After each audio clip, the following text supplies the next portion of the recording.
Hi, this is Wendy from Knitters Brewing, and I'm going to demonstrate for you how to pick up stitches around a heel flap when you're making socks. And in particular, I'm going to demonstrate how to do a two-color method. So the heel flap is this part of the sock right here, and this is the heel turn that you do after the flap. These two areas help transition the sock from the leg to the foot. And between the heel flap and the foot, you've got this gusset area. And that's what we're going to be working on now, is picking up the stitches along the side of the flap and the heel turn and down the other side of the flap that form the gusset. Here is the subject for today's heel flap knitting. This is a top-down sock. And I have completed the heel flap, which is on the back side of the sock. It's at the base of the back of the leg.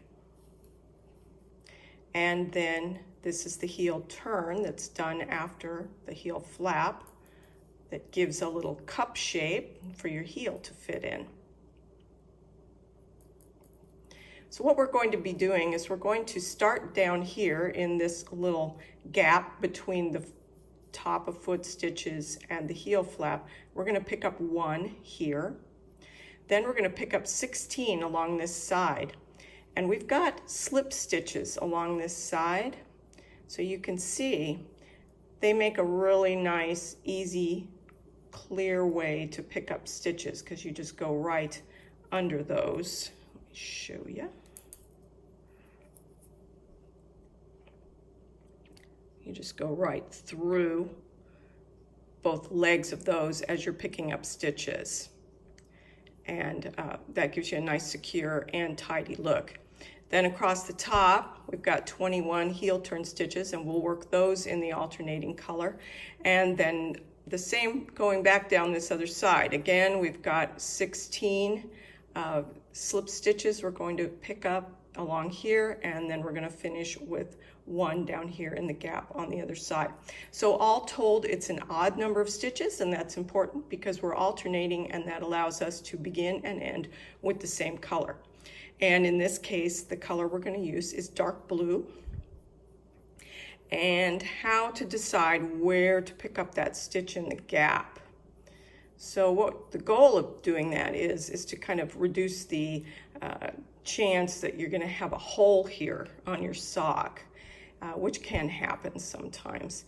And so you want to be a little bit strategic about picking that up.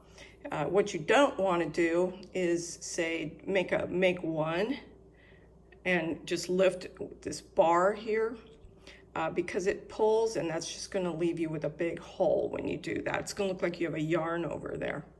So instead, you want to go a little deeper when you pick these up. And there we go. Now you can see it pretty well. The color is dark blue, as I said, so we want it to continue the look of this line coming up. So we're going to pick up into a stitch on that row here up toward the top. So that would be this stitch right here. So you see that? This stitch right here, right before the heel starts to go off to the side. And then from there, we'll jump into these slipped stitches up the side. So this one will be blue. We worked the heel turn and flap in blue and then cut the yarn, and I wove the end in up here. So now it's loose and going to get started. The light color is still where it was when we were working, last working with it on the sock leg. So it's still there, so we're just going to grab it and keep going with that. So I use the same technique color work wise as I do when I'm doing the rest of the sock to pick up the stitches, and I use a two-handed technique.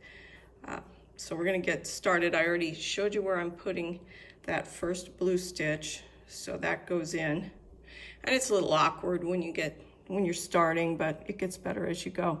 Then we're going to go up here and we're going to go through this first slipped stitch, and we're going to do that one in the light blue,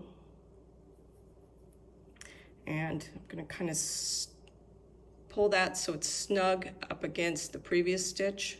Again, we're trying to eliminate gaps right in there. Now we're just going to go to the next one, and whoops, lost it.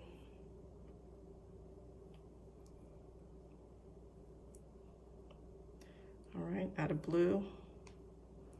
I keep making sure things are tight for the first few stitches until it gets going. All right, next one's going to be light blue. Got a little loose on my hand. Okay. Next one, dark blue. All right, so I think you're getting the gist of that. So I will stop the film. I won't make you suffer through the whole way up here, and then I will come back when I get up to the top of this side. All right, I've picked up my stitches along the first edge. There's the one in the gap, and it'll tighten up nicely when we go to weave the end in later. Then the 16 up the side. So far we're alternating. Now we're going to work the ones across the top of the heel turn, and that's easier. That's just knitting. So we're just going to continue in our alternating manner here.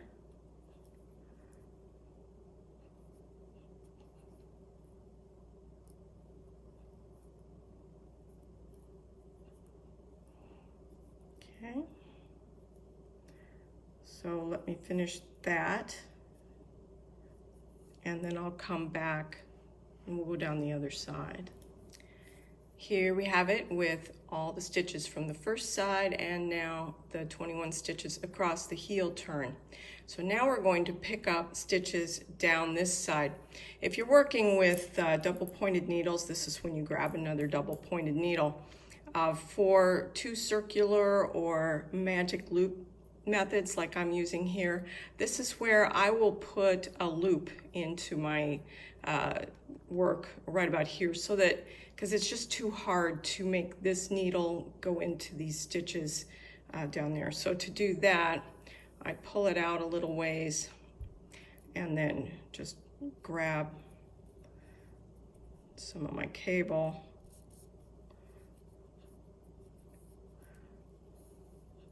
I definitely put my cables to the test, the way I move them around a lot and bend them all the time, but it works. Okay, now we've got a little more leverage. Oops, wrong hand. Apologize for all this. Okay. Now we can get to these more easily to pick them up down this side. So the first one is going to be dark blue. Oh, here, I wanted to make this recommendation. Before I go down the other side, I often put a stitch marker on the needle, because sometimes I lose count and it's hard to know where you started picking up if all these other stitches are on here. All right, so the first slipped stitch on the side is the next one that I grab. And just like the other side, now we're just going to work through these slipped stitches.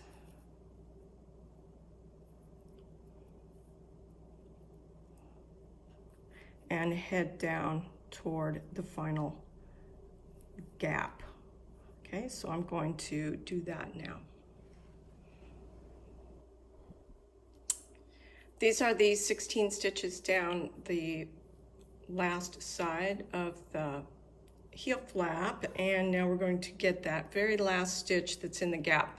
So same strategy as the other side. We're going to be using the dark color. We want to continue this dark column of stitches, so we're going to go into this top stitch in that column.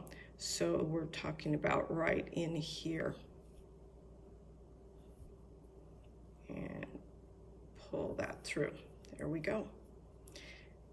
Now let's see if I can unravel this a bit. Apologize for my cables all over the place.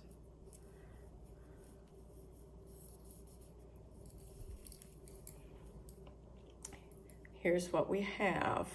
Now alternating colors all the way around the sock. And from here, you just continue working in the round. You'll work front of row patterns as they are charted, just as you were when you were working the front of the leg. And then when you get to the back of leg rounds or the gusset rounds, you'll be doing alternating rows where you do decreases on the first and last stitches, and then all the others you just knit them in the color pattern that you've established.